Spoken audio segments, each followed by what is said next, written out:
Yo, what's going down, everybody? It is straight out of Boston here, aka the King of Boston. Today we're back for episode 45 of the Celtics MyGM. And I know last time I said episode 43 on accident. I actually, because I hadn't posted the series in like a week, I had lost track of the episode numbers. But anyway, that is beside the point. I just felt like I should explain myself. We're here for Game 6 of the 2016 NBA Finals. Boston Celtics versus the Utah Jazz. We're in Game 6 in Boston. Utah does have home court advantage for the series. And we are up 3-2 in the series currently, we being the Celtics. After a, Game 5 loss to the Jazz late, we wanted a big scoring drive in the fourth quarter to kind of recap the game. I think we were stuck at, 75 points for a while. We eventually kind of came back, missed a 3 at the buzzer that would have tied the game. So we ended up taking the L. Now we're back in Boston trying to close out in Game 6. Now this, I would say, is a must-win because I really don't want to have to play Game 7 in Utah. That just feels like really you would not want to put your title chances on the line going on a Game 7 on the road. So I think this is a big game. This does follow the 2-2-1-1-1 format, so Game 7 would be back in Utah. But nonetheless, I just really feel like, and that's why I thought Game 5 was important, because you don't want to put yourself into a situation to play a must-win game. I always feel like that's kind of, I guess a rule of thumb is you never want to put yourself in a situation where you have to win a game. That's why I thought Game 5 was so important, because I felt like Game 6 is just a must-win. Now, obviously, it's going to be easier to win than Game 5, playing at home or whatever, but check this out. Gordon Hayward ends up getting hurt early in the game. Now, this is big because Hayward murdered us last game, especially when Jabari Parker was covering him. This could make things a lot easier for us on the defensive side of things, but so far, not really. They have 14 points in the first 4.5 minutes of the game. We have 12, though, after this Omer Asik slam, 2 hands right there, great pick and roll. And in this game, you're going to notice it's going to become a lot more offensive-oriented than you might see usually out of this series. I've built my team on defense with guys like Avery Bradley and Roy Hibbert, Eric Bledsoe, all in the starting lineup. Jabari is actually not terrible at defense, despite the last episode, and Sullinger can hold his own, taking charges, and he actually racks up a lot of blocks in this. And you saw there at the bottom of the screen, just briefly for a moment, but Hayward does break his ankle. He's going to be out for the season. But as I was saying, you're going to notice this game, a lot more points put up on the board. I don't know what changed about our defense personally, but I know one thing on our offense particularly is we figured out the pick and roll was the best form of action against this Utah Jazz team. They switch on all of their pick and rolls, which I am generally in favor of, but if you notice a team switches on all of their pick and rolls, you can run certain types of pick and rolls in certain situations to make them pay for switching. Most teams in the NBA tend to hedge or double team off of pick and rolls.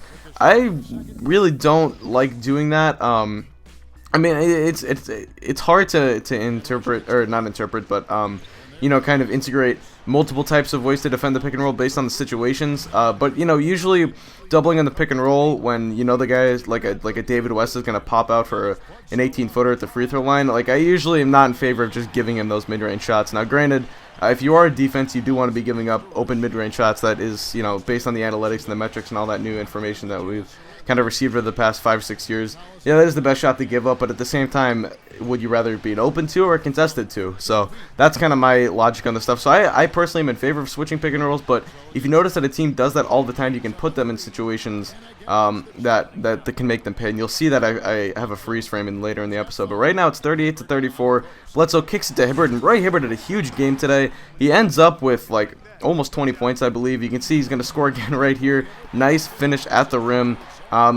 I don't know what it was. I think, last episode I talked a lot. Oh, and here's the freeze frame. So you're going to see, let's take advantage of Utah's constant switching. Hibbert's going to set a down screen on Bradley. This is going to create a mismatch as Alec Burks is going to switch on to Roy Hibbert. As you can see, Kanter switches on to Bradley. So huge mismatch right here, and Hibbert is just going to turn around, face up, and hit the jumper. I like taking jump shots with Hibbert in situations like that. He does have a tendency to just be able to shoot right over people. And here's another pick and roll. This time they double on it, and Okafor ends up wide open. So easy pick and roll right there. I mean, it's just that was the main staple of our offense this game, and you see it benefits us. And then here we go, Asik running up the middle of the court like I told you guys to do, like I told you guys in episodes previously about big men running up the middle of the court in the break. Perfect example of it right there.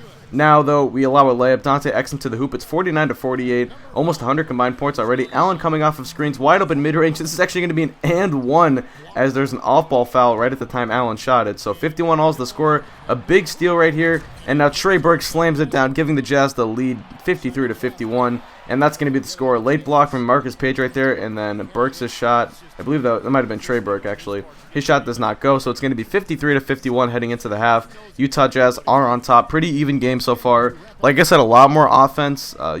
Scores up in the 50s at the half. Not something you usually see out of this series, because as I've said, we built our team on defense, and we tend to play games closer to the 80s than the 100s. But Jabari Parker, a little post move right there, trying to take advantage of being covered by Markel Brown. With Gordon Hayward's absence, Markel Brown was in, and Brown was, I don't know how big he is in real life, but he wasn't that big in this. And Parker was able to take advantage of a lot. Here's Sullinger going to work in the post. Check this out. Misses the first, gets the rebound, tries to put it back up. He's going to miss it again, gets another rebound. He's going to try and put it up a third time and finally puts it in. Jared Sullinger, the fourth-year big man out of Ohio State, putting in work right now. He really struggled in Game 5, looking to bounce back and have a better Game 6. But Collison hits a 3 right there. So it's 64-61. We're going to hit Bledsoe coming off of screens right here on the inbound play. Elbow, or foul line extended, I should say. Three-pointer knocks it down. So the lead's back down to 1. I guess he had his foot on the line right there. Bradley, though, on transition. Great trailing throw right there. Beautiful pass from Bledsoe as well. That makes it a 2-point lead, but Favors in the post. And Derek Favors just going to work right now. Sullinger cannot seem to cover him one-on-one. Probably should have adjusted and started sending double teams, but have not made that adjustment just yet. Here comes Ashik running the break, though, finding himself open. Looks like either Page or someone there was being double teamed, and no one picked up Ashik on his way down the court. Easy two-handed slam. Omar Ashik, I love that I've kept him around on the bench. He's been so good for us. Great hustle big man, great defender for our second unit, and overall just very, very happy with what he's provided for us all season long.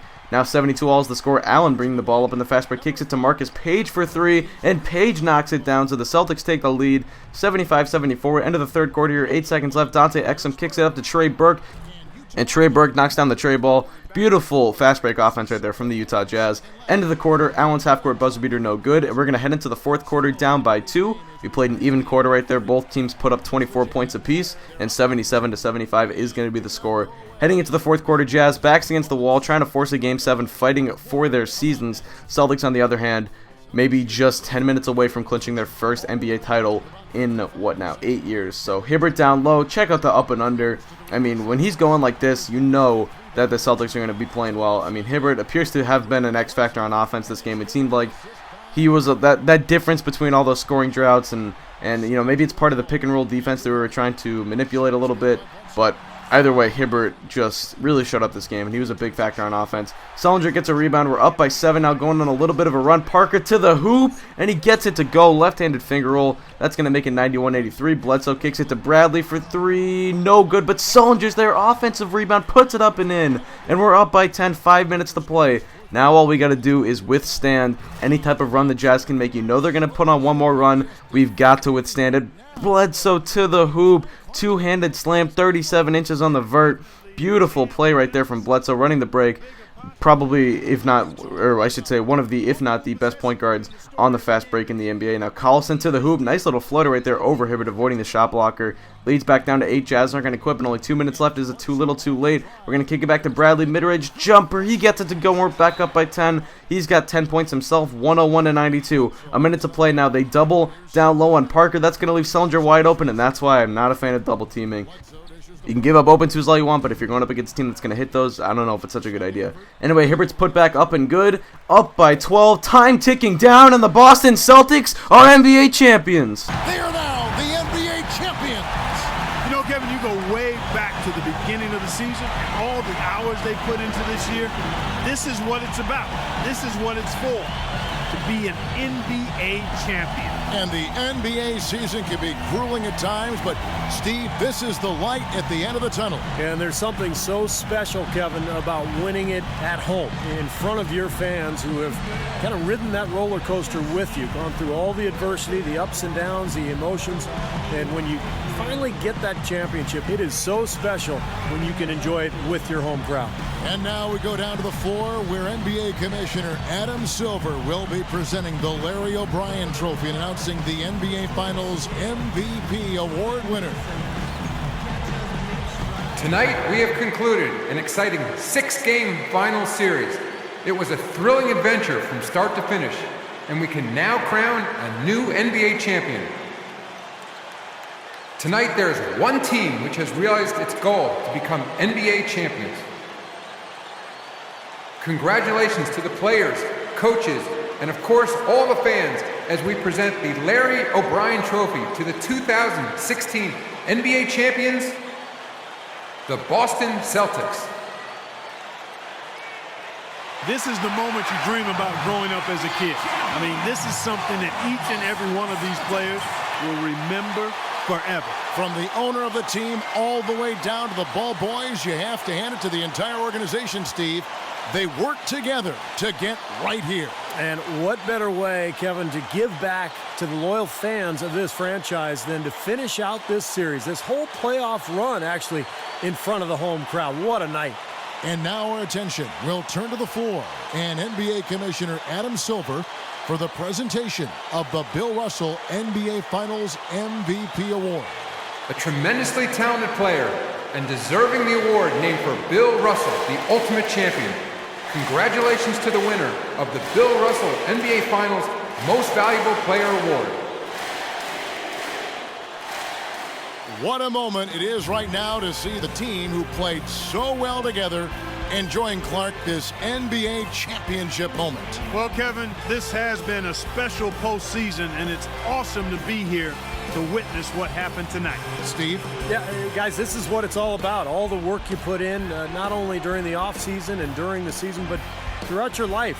When you're a kid growing up and practicing on your driveway or on your schoolyard, this is the culmination of all those efforts. So for these players and this team, one of the great moments in their life and their career that they'll ever experience. A tremendous season and a pleasure here at 2K Sports to be with you all season long. For Clark Kellogg, Steve Kerr, Doris Burke, and the rest of our terrific 2K crew, good night, everyone, and thanks for watching.